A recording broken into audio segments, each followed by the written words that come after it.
Well, hello to all those that happen to come across this video. I can't imagine that's going to be too many for quite some time. Our channel is pretty small. It's mainly been set up to show the adventures of working from home and having some projects to set up for my two young boys. That's got mainly to do with ant keeping. But I also thought I would get a bit of an aquarium going. It's not just about ants, it's something that I used to do uh, when I was younger in regards to having an aquarium.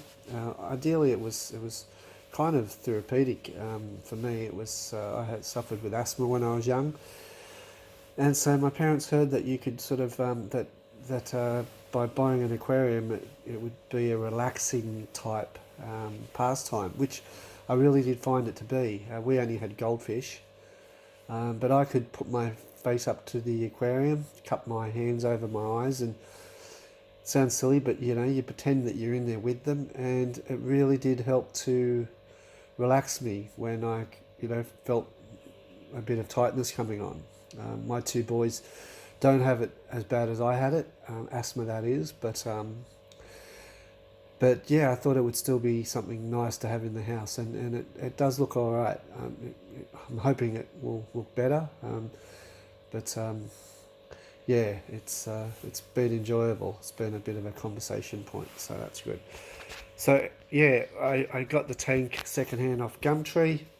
Wasn't going to spend a great deal up front at first. If we like it and we get into it more, we might sort of look at something more serious down the track. But for now, this is plenty.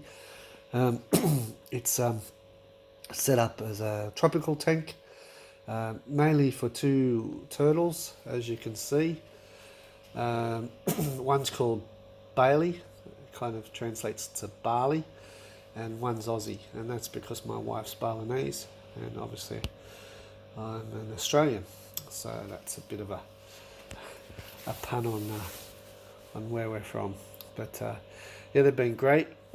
Again, bought these on Gumtree, and they've been a source of entertainment. And they're swimming close to the glass because they are pigs, so they think they're getting fed, even though they got fed last night. They don't know when to stop. I did put some company in with them. It wasn't, I didn't think the tank could be action enough with just a couple of turtles swimming around, even though, yeah, they don't stop. But yeah, I like fish as well. So it's been a little bit of a challenge finding the right mix. Haven't bought. I did buy some guppy type fish a way back, and yeah, unfortunately they stressed in the tank. They were picked on a fair bit.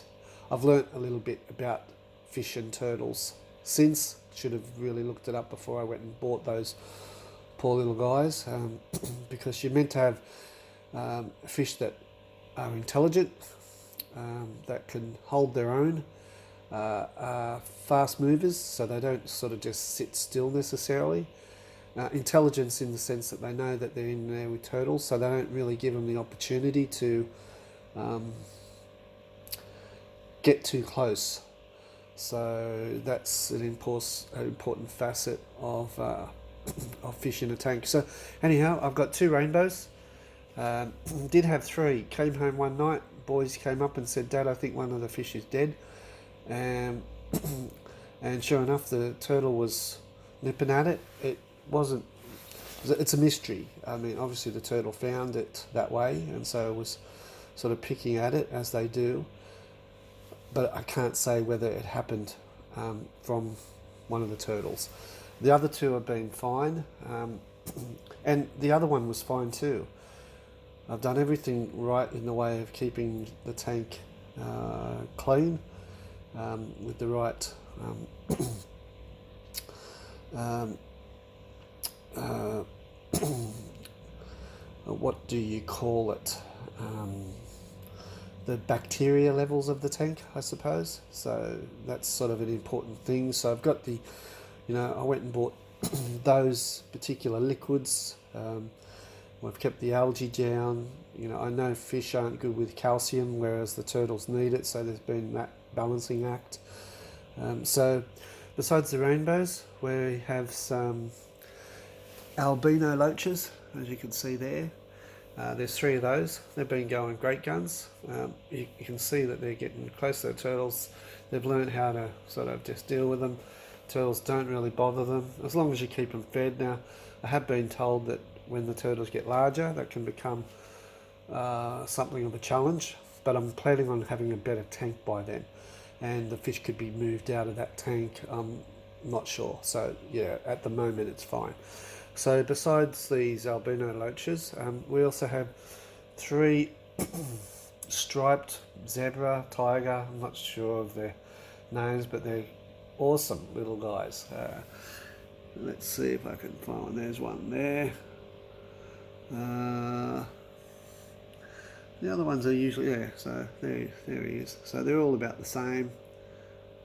And they're ideally in there to keep the tank clean, which they do. They're great little cleaners. There's another one over there having a bit of a poke around.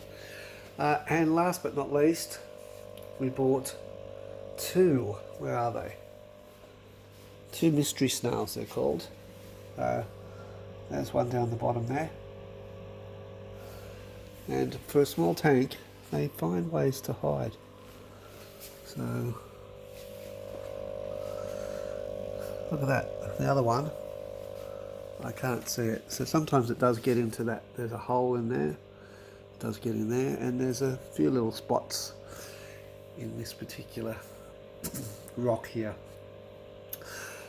I must say the hardest thing about this tank is I really do like the idea of having healthy plants. I love the idea of plants, and looking online, some of them are just beautiful. I've probably spent the most money on that, and I'm still learning. Again, I've gotten this special kind of volcanic soil that has all these particular nutrients in it. As you can see the plant is still, so it's in what's sort of like a pot with a starter. It's like a starter material. It's like a felt, I suppose you could call it. Most people would know what I'm talking about. So I'm not sure if that's the problem, because I've left them in the pot, so the roots can't really readily escape. As you can see, the substrate though is all this sort of pebble. So in hindsight, I probably should have laid down the soil, like a black soil, which this is considered to be. There's a lot of that online where these guys have beautiful setups, and yeah, from what I can tell, they do use that. So look, I'm not I could potentially pull all this out and set it up properly now that I know a little bit more about the soil techniques and the way you put substrate. People have said that it's fine to have pebbles because the roots can, quite easily find a foundation, and as long as you're not sort of mucking around too much, they can go well. So I have to wait and see. These have been in there for a little while now, but as you can again see that the tips aren't healthy. They're kind of dying backwards, and so I really do hope that they take hold somehow. And yeah, I do start seeing some new growth. The thing that everyone that has a aquarium with live plants love to see is something called pearling, because as we know, plants give off oxygen. So if they're healthy and doing well, they will do that, and you'll see these beautiful little pearls of oxygen coming off them, which is great. So I mean, that leaf there on top looks healthy, but as you can see, these other ones don't. So It's not the snails eating them. I believe that they're fine. They don't worry about. They only eat the plants if they're sort of decomposing in the tank. They don't eat healthy leaves, healthy plants. The loaches aren't necessarily part of that. They'll eat the fungus and the bacteria and the algae off a plant, but they won't eat the plant. But I'm not sure about these guys, what they get up to when these lights are turned off in the dark. So I have changed the light in this tank. It is a plant glow, which is specifically made around healthy plants. I've gone and got root tabs, which help with all the nutrients that plants need. So I've placed these tabs into the soil, and they're slow release. So it's a wait and see. So these ones here, not too bad. These ones here, not so great. So it may be back down to the aquarium shop to buy some more, even though I have found that there's some good ones online. So anyhow, that's introduction to tank life at our household. Thanks for watching, when you eventually do.